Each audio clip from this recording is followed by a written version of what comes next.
Halo Mbak, males loh saya sebetulnya bikin video kayak gini.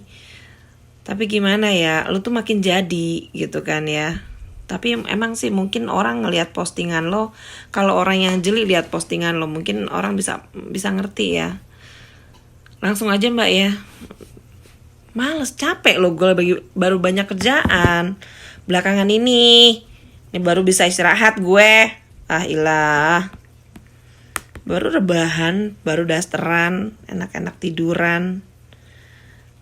Nemu orang sakit. Halo, nih, lu lihat ya postingan lu nih. Lu bilang apa? Bilang gue DM sama suami lo. Oke, kita buka akun lo ya. Mbak. Oh, hebat loh. Dari 400 sekarang jadi 2277. Hebat. Oke, biar lebih tenar lagi. Oke? Yes, biar lebih terkenal lagi. Kamu bilang saya DM suami kamu ya. Kamu juga komen seperti itu di akun YouTube saya. Ingat ya. Saya sudah baca itu. Oke, ini suami kamu ya. Oke, ini akun suamimu ya. Kita lihat ya, ada nggak message dari saya, DM dari saya ke suami kamu? Halo Mbak, bisa kamu lihat? Kalau ada DM dari saya, ada jejaknya di sini. Kalaupun DM itu terhapus, akan ada jejaknya. Tidak jadi dikirim. Atau apa, akan ada jejaknya di sisi sini Mbak. Ini postinganmu ya Mbak. GP Ansor mau bantu ringkus lonte Jepang penghina menak nggak?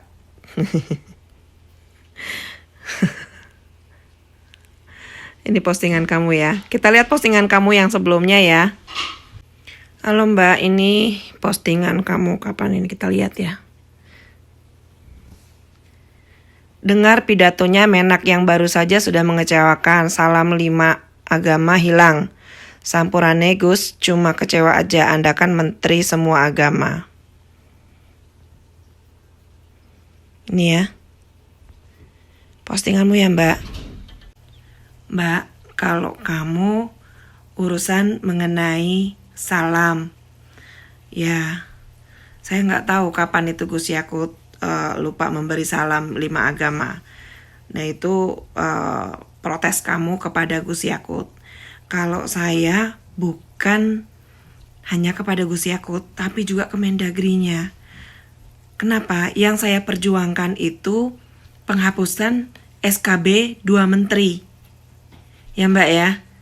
Jadi kalau ada orang protes mengenai SKB 3 Menteri, kenapa mereka juga PA 212 itu tidak protes mengenai SKB 2 Menteri?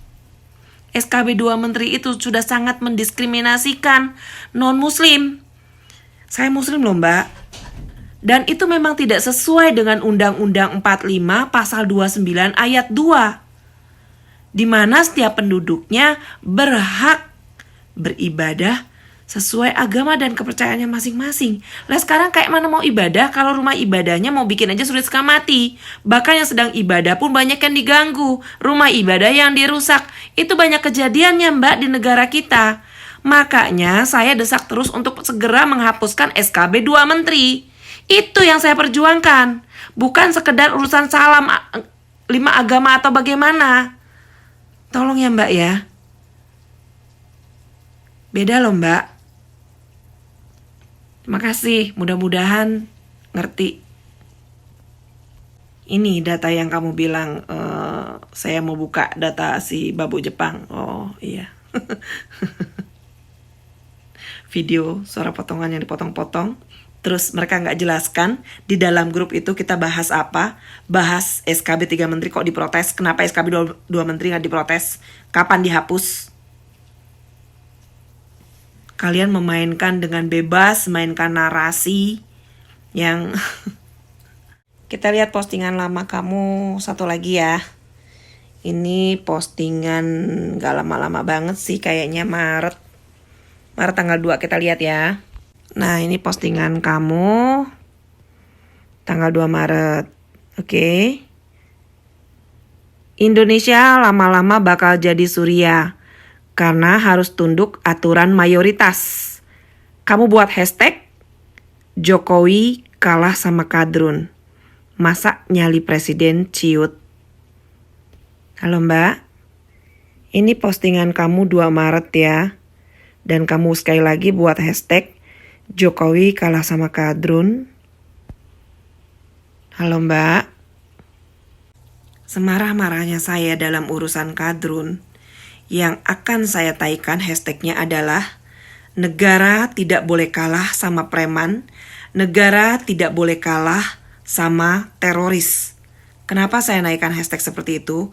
Karena kita punya 2 perisai yang menjaga keamanan negara kita, Mbak. Kita punya 2 garda, kita punya garda keamanan negara.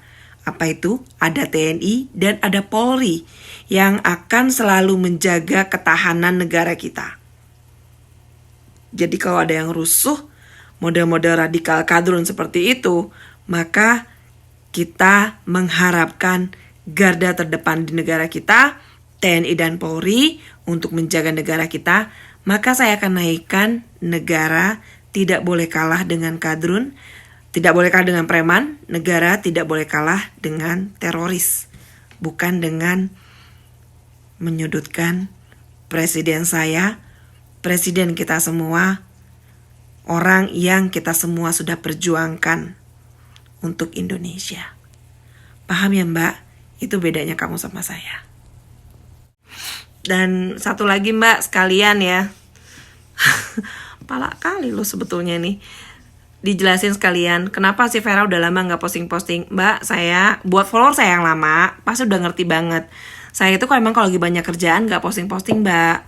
Medsos bagi saya urusan belakangan. Nomor 1 urusan rumah tangga, urusan pekerjaan kantor, baru urusan medsos. Ya, buat follower saya yang udah lama dari awal saya buka Instagram pasti ngerti banget. Si Vera tiba-tiba ngilang, jreng seminggu. Itu gue lagi banyak kerjaan banget. Terus jreng 2 minggu, berarti gue lagi bawa rombongan tur apa gitu segala macam. Kayak gitu Mbak. Habis mau bilang gimana? Emang udah komitmen gue sama suami gue dari masa kampanye kemarin juga kayak gitu. Sering keluar kota kesana kesini pakai duit sendiri loh ya. Dan tetap utamain urusan rumah, urusan kerjaan, baru gue urusin yang gue mau kerjain apa. Itu udah komitmen gue sama suami gue. Namanya juga orang berumah tangga. Masing-masing bagi-bagi inilah, bagi-bagi gimana, lu maunya gimana gitu kan. Gue mau kayak gini boleh enggak gitu. Ya boleh tapi kan harus gini ya, itu. Jadi ya itu komitmen. Ya kan. Lu kan juga orang berumah tangga, masa sih gak punya komitmen kayak gitu. Ya gak tahu juga sih ya rumah orang masing-masing. Kalau di rumah gue kayak begitu. Dan itu sudah gue jalanin dari dulu. Jadi gak usah kaget. Lu sendiri kan juga lihat Instastory gue intip kan. Dan lu bilang gue katanya pakai pengawal polisi Jepang. Lucu loh Mbak ini. Imajinasinya tuh hebat loh. Daya halunya tuh wow. Gini Mbak, polisi yang datang ke rumah saya adalah kepala bagian teroris dari kepolisian Osaka, Totori, dan Polres yang ada di sini, Sakaminato. Kenapa? Karena saya suka dipanggil sebagai penerjemah.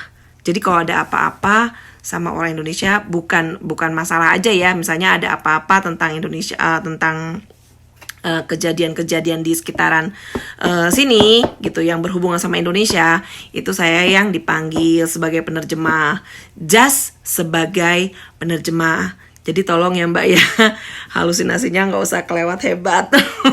Kayak gitu. Jadi walaupun dia orang hebat, dia datang ke sini dengan sopan, baik-baik, pamit kepada saya karena akan ada rotasi apa tuh? Pindah tugas.